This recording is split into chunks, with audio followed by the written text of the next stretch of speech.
Let's bring Dave Weinberg in from the Press of Atlantic City, who covers the Eagles, and get his take on that. Is it a surprise to you at all that the Eagles put Desean Jackson on injured reserve? No, not really. I think they probably want to really make sure this time that he's rested and healed and ready to go. And so I think it was a logical move.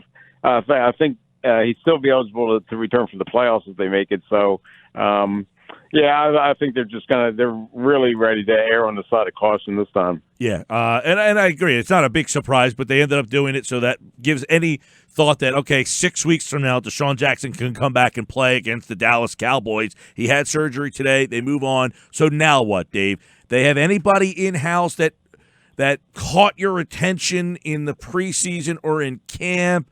Jordan Matthews' name has been brought up. Is there a name? Is there somebody in-house or outside that you feel like, why aren't they giving this guy a shot?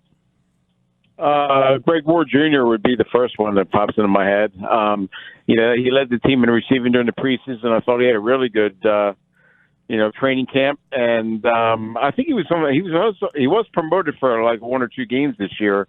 But he can't be any worse than, say, J.J. Arcega-Whiteside or Mac Hollins. I mean, I know he'd be more productive than those two guys. So if I were going to stay in-house, I would go with him. Jordan Matthews, from what people were saying, was actually in town for a workout today.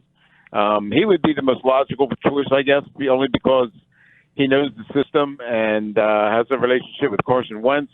And at this point, I think if you're a wide receiver, it's really tough to come into a team at this point of the year and be a contributor without any prior experience in the offense. I mean, it's not like an offensive lineman or even a running back, I guess, or, a defensive player where, the offense is really complex. It takes time to establish that connection with your quarterback.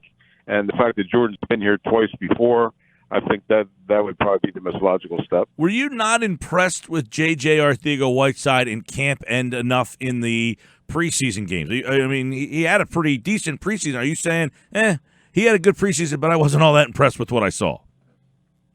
No, he had a good preseason, but he hasn't done squat since. And is that surprising, though, based on what you saw in camp? Yeah. Very, very. Yes, I'm very surprised. I thought he had a pretty good training camp and preseason. It looked like he was what they saw when they drafted him in the second round. Big, tall, physical guy, can go up and get the football. I don't know what the problem is since we're not allowed to watch practice or anything. I guess maybe he just hasn't picked up the offense the way that they were hoping to. I mean, the fact that he can't get ahead of Mac Hollins, and Mac hasn't done anything in the last 5 weeks, that really tells me something that, maybe his progress has really been has not come along the way they were hoping for. What's the identity of this offense going to be moving forward, Dave? Because they haven't had, Desean Jackson essentially all year outside the opener, right. But now it's official, and we have enough, game tape here that Alshon Jeffrey isn't himself. Nelson Aguilar, we all know, just isn't playing well. I'm not going to say isn't himself. You could probably say is himself. So what are we going to be seeing here moving forward? Well, you would hope that he'd be like a run-first offense, although that's probably not going to happen. But I think you're going to rely on Jordan Howard and Miles Sanders. I think you have to, at least to carry the load half the time like they've been doing recently. I think you'll probably see Zach Ertz become even more of a focal point. I mean, a pretty good game against the Bears after kind of disappearing with the offense for a while. So I would guess it's Ertz and Dallas Goedert in the running game, and then try and get what you can out of the wide receivers. What about Miles Sanders? I talked a little bit about this with John McMullen, but I want your thoughts as well. Not taking away carries from Jordan Howard, but you see all these stats, like one of 3 players in NFL history with X amount of catches over X amount of yards. I mean, we've seen the big play potential out of Miles. Do you anticipate Doug, getting creative in where he places him on the field more frequently? Yeah, I think so. I think he'll probably take over that role that Darren Sproles had a couple of years ago, where he's a threat as a runner and a receiver.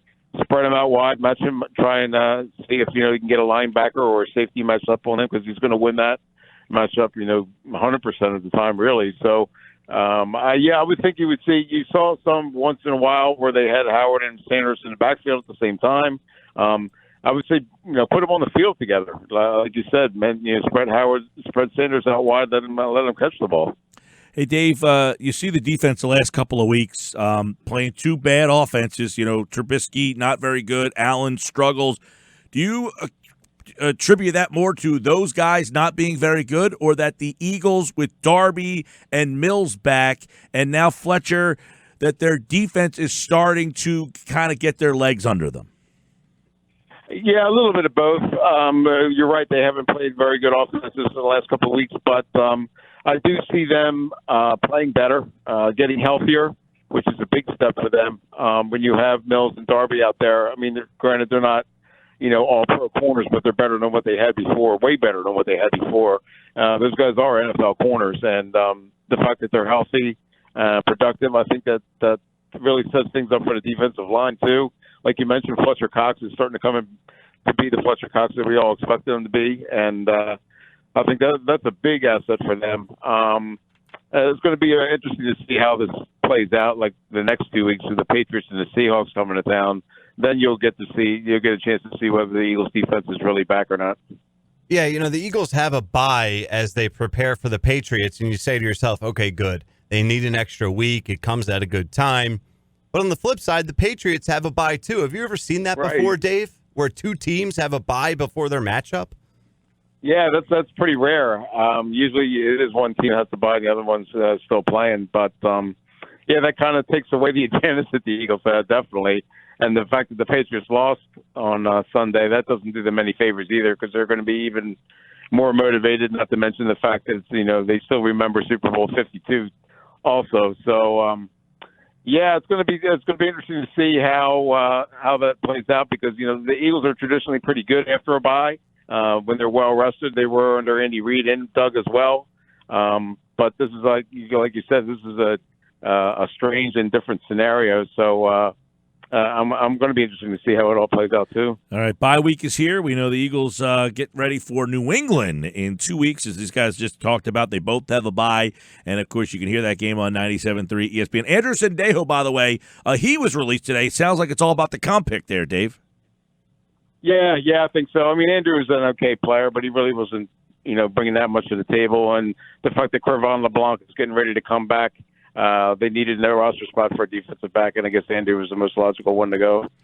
All right, Dave Weinberg, always a pleasure, man. Of course, we'll catch up for the Eagles and Patriots game, and we'll see. We'll see if this team 5-4 halfway through, not really what we expected, I guess, but we'll see if they can turn things up a notch for the back half of this schedule, which does, by the way, lighten up after the next 2 weeks. They got New England, Seattle. If they can go 1-1 there, you feel pretty good about that last 5-game stretch. Yeah, I would think so. I mean, the Dallas rematch is up there in the last 5 games. But if they can, get the 1-1 there, I get a split there, then they're in pretty good position, I think, to maybe win the NFC East and possibly challenge for a wild card spot if not. All right, Dave Weinberg, like all guests, appeared via the Boardwalk Honda Hotline. Thank you, Dave.